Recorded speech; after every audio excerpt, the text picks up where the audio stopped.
Years ago, I had the opportunity to attend a Spanish bullfight, and what I observed seemed appalling. The animal was tormented, ran around the arena to exhaustion, and ultimately stabbed until it bled to death.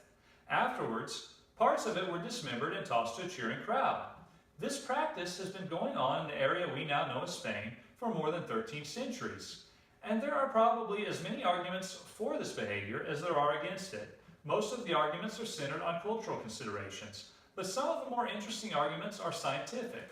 Regardless of your position, you will benefit from hearing this lecture because I am going to inform you of the best and most interesting of these ideas, as well as their rebuttals. The most basic of both the pro or anti-bullfighting scientific views stem from a comparison of human behavior to that of apex predators in nature. According to the DK Northern Spain Eyewitness Travel Guide 2017 by Agnieszka Druno, there are 7 apex meat-eating predators in Spain, the largest of which Druno lists as the brown bear. During the fall, it consumes more than 90 pounds of meat per day.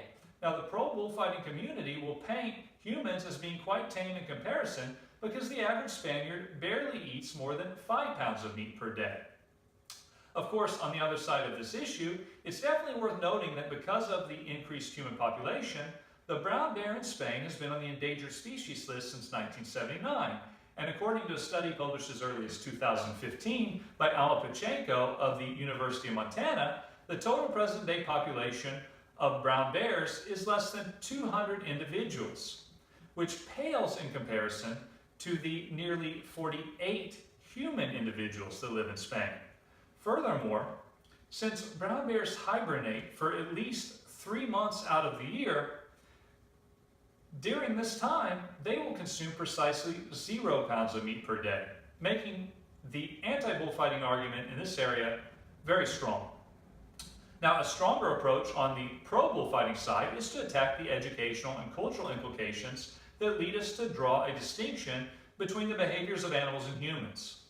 According to the argument, one of the big reasons that most Western cultures are less likely to endorse the animalistic brutality inherent to Spanish bullfighting is because our education leads us to believe that being human is somehow different than being an animal. Even here at MSSU, we're taught in biology that there's a difference between artificial selection and natural selection. According to our 2016 textbook titled Biology by Silva Mader, Michael Windelstedt, and Jay Carlson, selective pressures are defined as pressures that affect survivability and ultimately reproductive success. However, when any predatory animal applies a selective pressure, it's considered to be normal and natural. But when a human applies a selective pressure, such as predation, it's considered to be artificial, which implies unnatural. What the pro-bullfighters like to point out is that whenever the old Carl Linnaeus classification system is closely examined, kingdom, phylum, class, order, family, genus, species, there's no getting around the fact that right off the bat, humans are classified as animals. Therefore, the pro-bullfighters make the argument that there should be no distinction between the behaviors of animals and the behaviors of humans. A false counter-argument that is commonly used is that bullfighting behaviors differ from that of animal behaviors because the killing is for sport rather than for food. But there are 2 effective counter-arguments to this claim.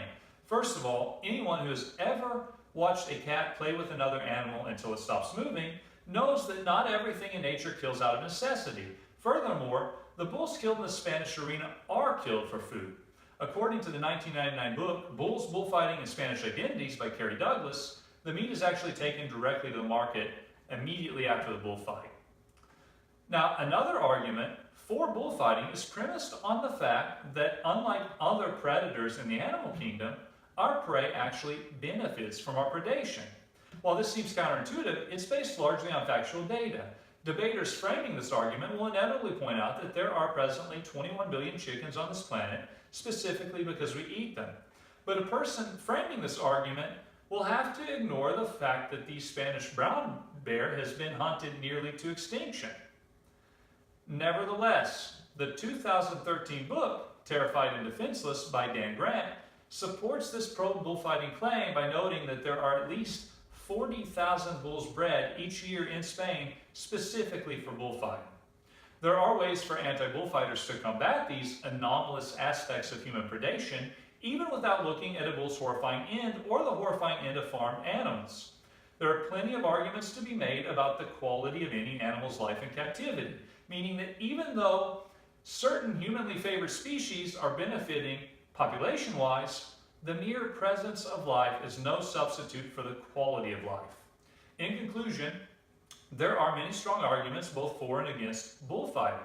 Regardless of your position, whether it be against bullfighting, where the strongest argument is in the negative effects of the gross overconsumption of the ever-increasing human population, or if your position is for bullfighting, where your strongest argument is in the ecological benefit to select species that are in high demand, thanks to this purely informative speech, you should now be in a much better position to defend your views. Thank you.